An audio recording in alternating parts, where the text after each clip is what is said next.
Nandito po tayo ngayon sa Mapang River na matatagpuan po sa Bungabong Oriental, Mindoro.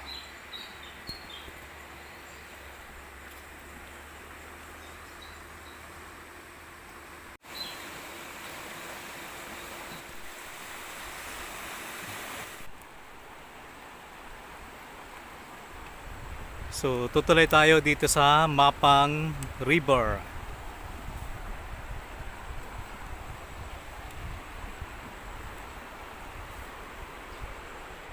Ayan, may floating cottage.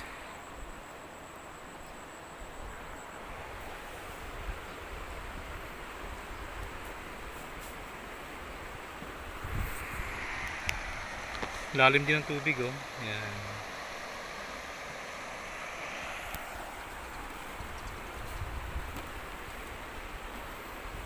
Kalalaki ng kawayan.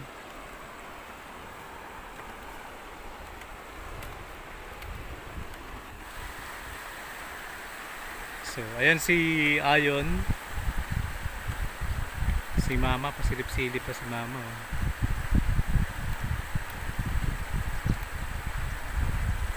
Ayan si Mama. Hello guys. Sabi ko si Mama, pasilip-silip. Hello guys.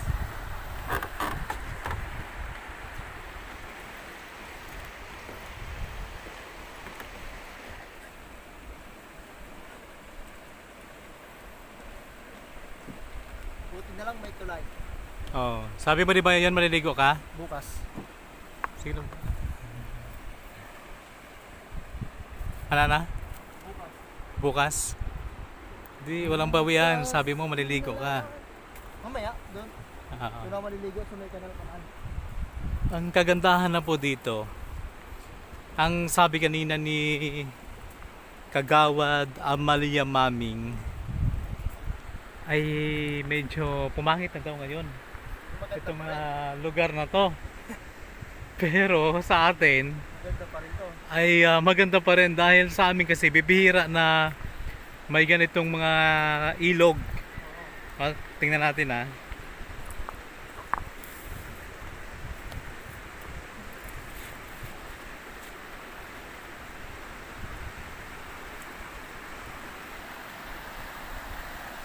Doon kami galing kanina. Yan, tumawid kami ng tulay. Sa lagay na to, na napakalinis ng tubig yon. Yan o. Grabe, yan o. Ang linis ng tubig. Sarap maligo, no? Mamaya, maliligo talaga ako. Maligo talaga tayo. Tara. So ang sabi nila, mayroon pa daw magandang spot dyan sa unahan. Puntahan natin para hindi naman masayang yung ating pagpunta dito. Kasi alam nyo po,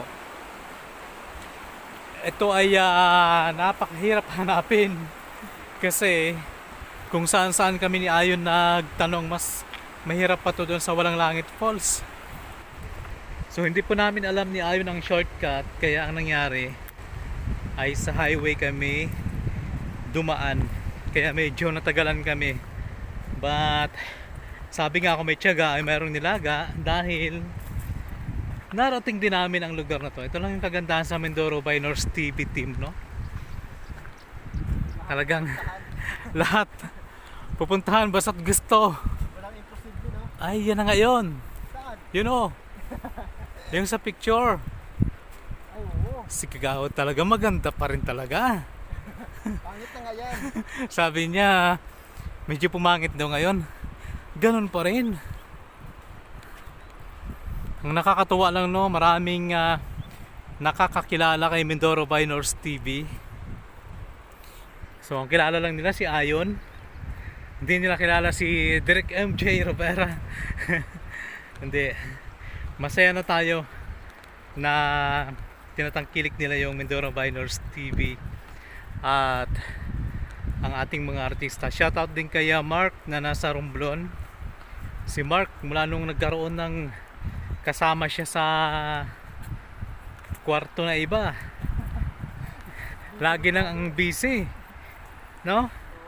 Kung nanonood ka man, Mark, Nakalimutan na tayo ni Mark. Oo, nagbago ka mula nung magkaroon kayo ng kasama sa kwarto. Ano kayang dahilan? Dahil masaya ka na sa iba. Sabi na Ayon, masaya ka na daw ba sa iba? Kaya di mo na kami naaalala. Kaya di mo na kami naaalala. Ganda! Wow! Amazing! Ito na ba yon? Ito kasi yung sinasabi ng iba na parang may mga kanal ng barko. Ha? O hindi pa. Pero may pupuntahan pa tayo. Baka ano na? Ayun nga. So kasi dito sabi ng mga may mga nagtag sa amin napuntahan daw dahil nung unang panahon daw ito yung kanal ng barko ng mga engkanto. Pasintabi sa mga bashira. Kwento lang naman. Kaya daw malaki ang ilog na to dahil noon mula sa Mount Halcon papunta dito ay dinadaanan daw ng mga malalaking barko ng mga engkanto. Ano? Ano yan?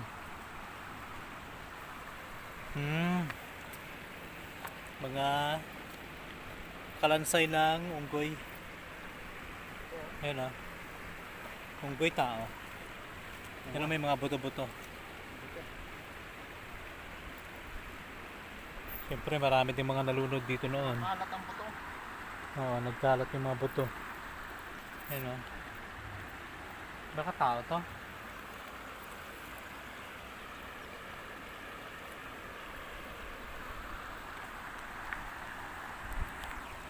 Siguro ang ibig sabihin ni Kagawad kanina ay dati siguro malalim ang tubig, no? Pero ngayon humina na, pero maganda pa rin. Ang kagandahan na po dito ay nakisama din po yung panahon sa amin.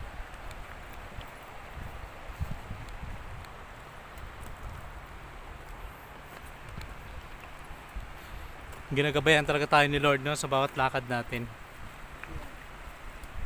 Diyan sa taas may mga rest house.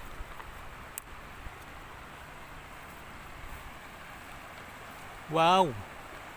Ganda, no? Eto nga yun. Super beautiful! Wow! Amazing talaga, Lord!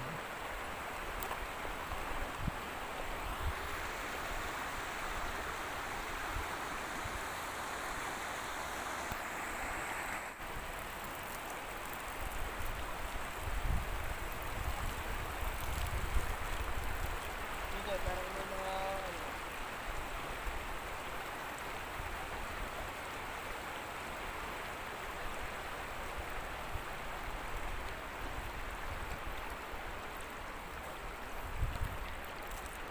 Dito lahat kumukuha ng mga grabe.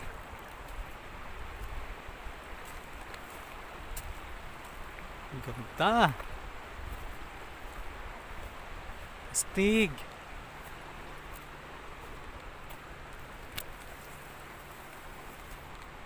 Wow!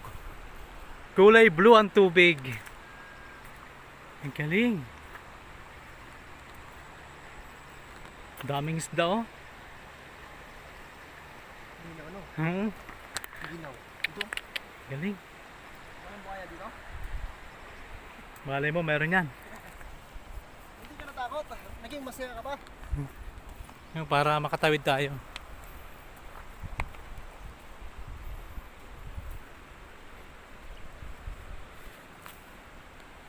Grabe. Parang katakot lang maligo dyan, no? Takot ako. Kulay blue na. Ibig sabihin, pag kulay blue, sobrang lalim yan. Yan yung mga cottage sa taas.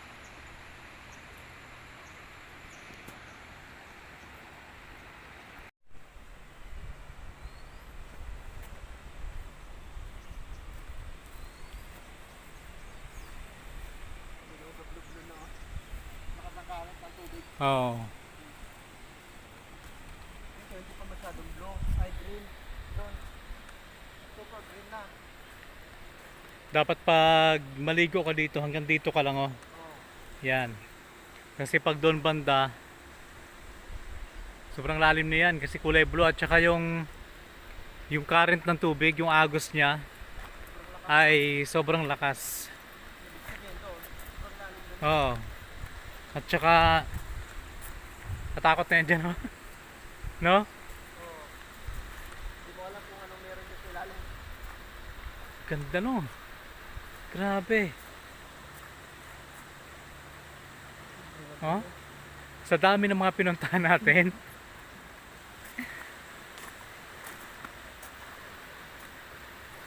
Kakaiba siya.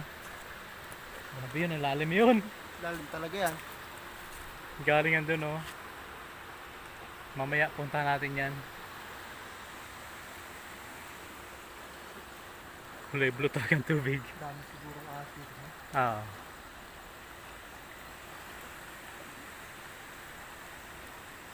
Ano, maligo tayo dito? Ikaw lang.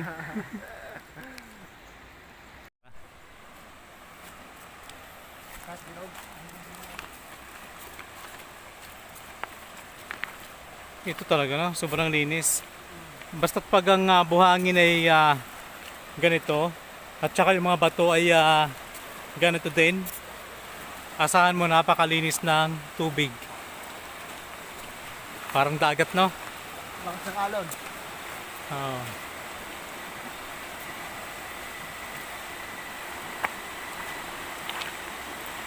Wow, amazing.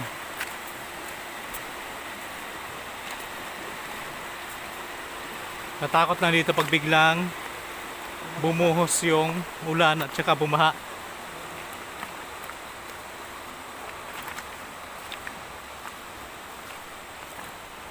Ayun na.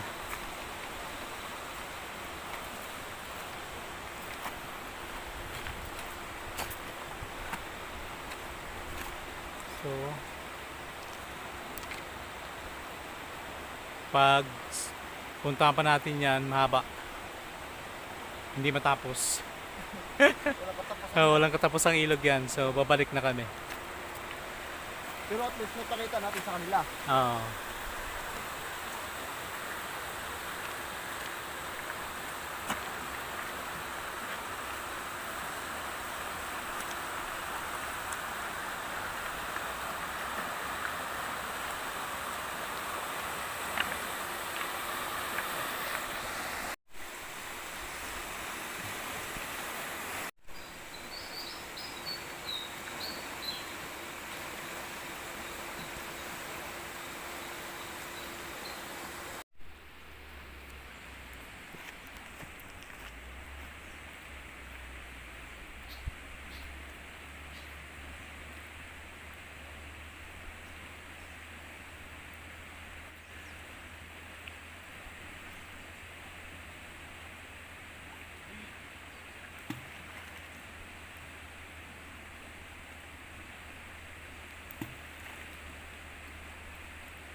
So pagkatapos naming pumunta ng Mapang River ay dumiretso po kami dito sa Lisap River na matatagpuan pa rin po dito sa Bungabong, Oriental, Mindoro. At pagdating dito mayroon pong mga cottage at marami pong mga tao na naliligo dito. Ang pagkakaiba lang ng Mapang River kaysa dito, ang Lisap ay malawak, Oo. malawak yung tubig niya. Pero pareho silang malinis. Kasi yung sa Lisap ay sa Mapang River, dito galing. Ayan. Pababa doon. Tapos, doon sa unahan, maraming kalabaw. And then, nandun naman sa lupa yung kalabaw. Pero bago naman siguro umabot dito yung kanilang mga dumi. Lusaw na yun. Lusaw na, malinis na. So, pasyalan natin doon yon banda para maikot natin yung ating mga tagapanood dito sa sinasabi nilang kanal ng barko ng mga engkanto noong unang panahon na ayon po sa mga kwento-kwento ay malalim. Pero ngayon no, oh, parang dagat talaga yun, oh. Oo. Yun, Maalon din siya. maalon din. At saka malalim yan, you know. Oo. Maganda dyan mag-surfing. No? Maganda talaga. Basta tupan ka lang. Magaling ka lang mag-balance. Lawak, no? Ay, ibig sabihin siguro sa kabila, may kalsada din papunta doon, no? Oo. Kung doon sila galing. Yung mga bato dito makikintab talaga.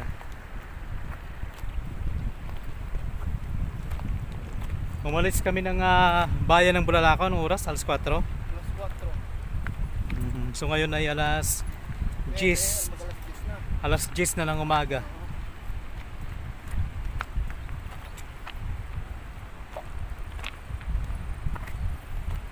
Mamaya-maya ipapakita namin sa inyo yung tulay. Ibig sabihin, yung tulay pala na yan yun ay bagong gawa na. Kasi yung dati yan eh, no? Oo. Para sinira na. So ayan, ipapakita namin na yan, mahabang tulay yan papunta doon. Doon kami galing.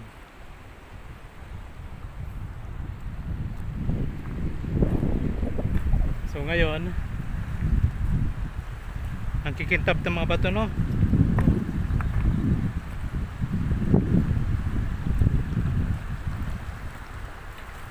Dito talaga maraming mga gold to dito. Ayan, oh. Maalo to. Kung mapapansin nyo, yung tubig ay parang dagat. Umaalon,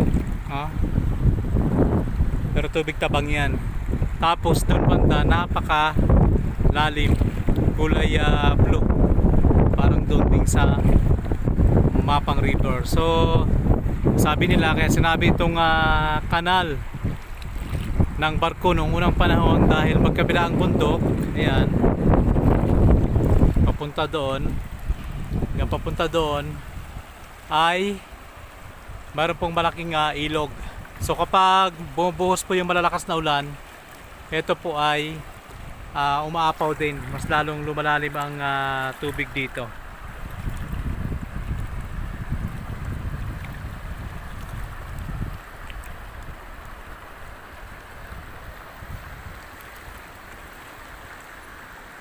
Punta pa ba tayo dyan yan? Grabe, oh. Yan.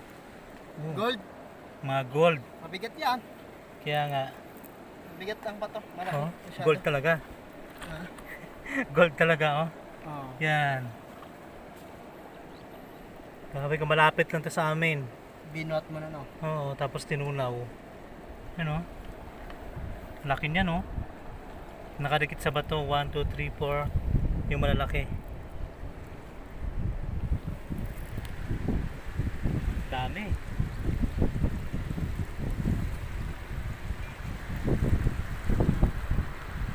Tingin-tingin tayo, baka may mga gold na nakahiwalay sa bato. Tapos buo pa, no? Oo. Tapos ang kilo niya ay 3 kilos. Kaya nga. Pero kung malapit lang to sa bahay, Pinagdala mo to lahat ng bato, no? araw-araw dito ako.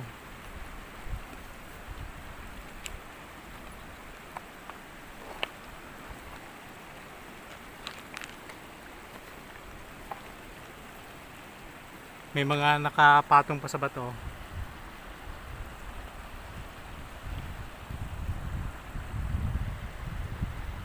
Yun.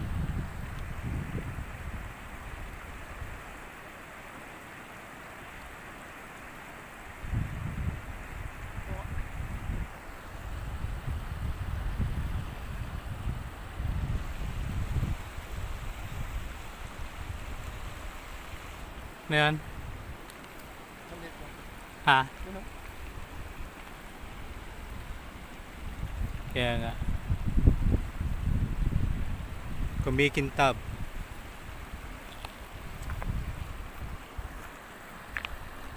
Oh. Grabe ang dami.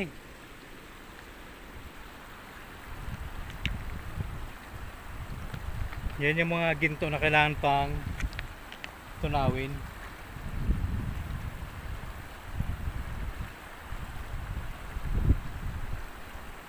Oh. Kalalaki. Tinutunaw tapos lulutuin ulit.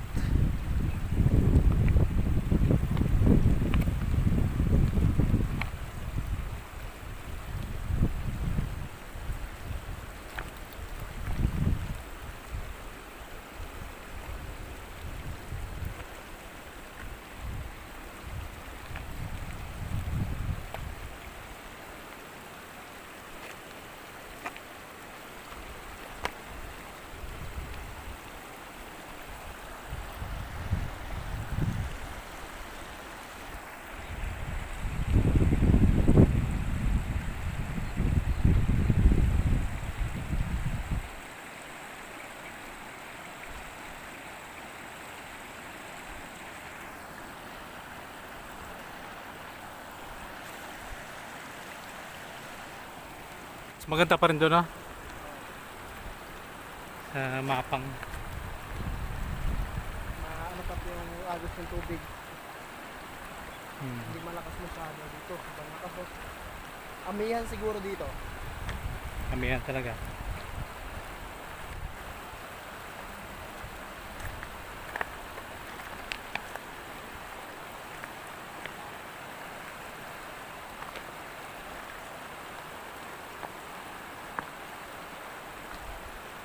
Hindi tayo makatawid doon sa kabila, eh, no? Malalim dito.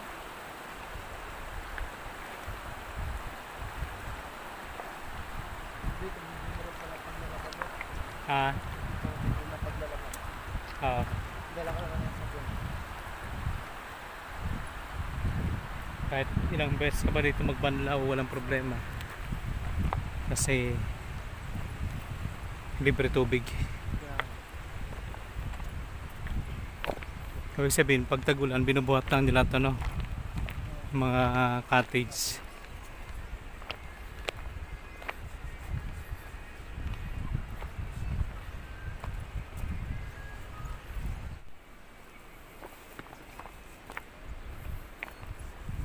Sakit na ng init sa balat. Sakit talaga.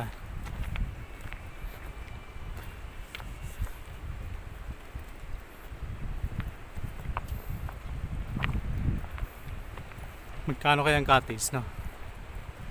250. Ha? 250? 250. Oo.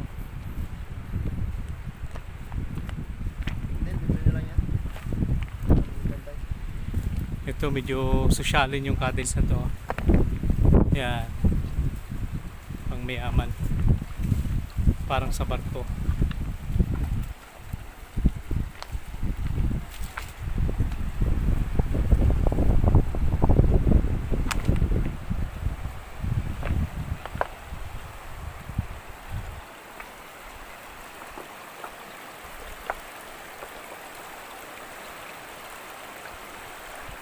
Di buhat-buhat lang, ha.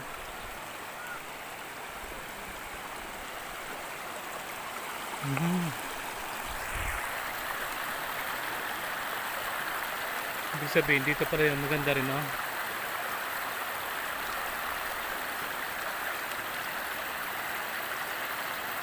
Ayan.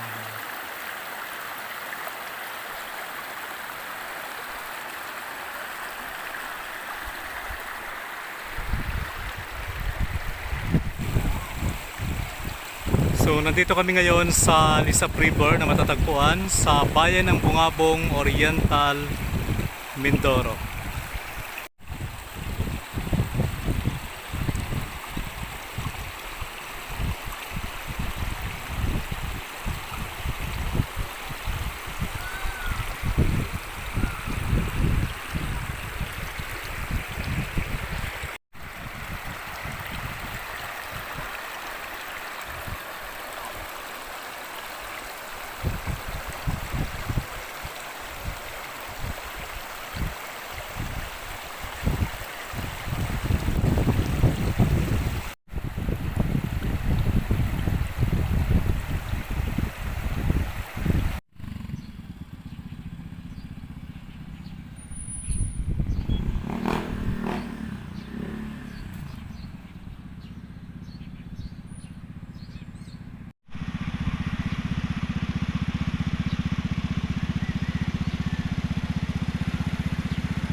Lisa Praise.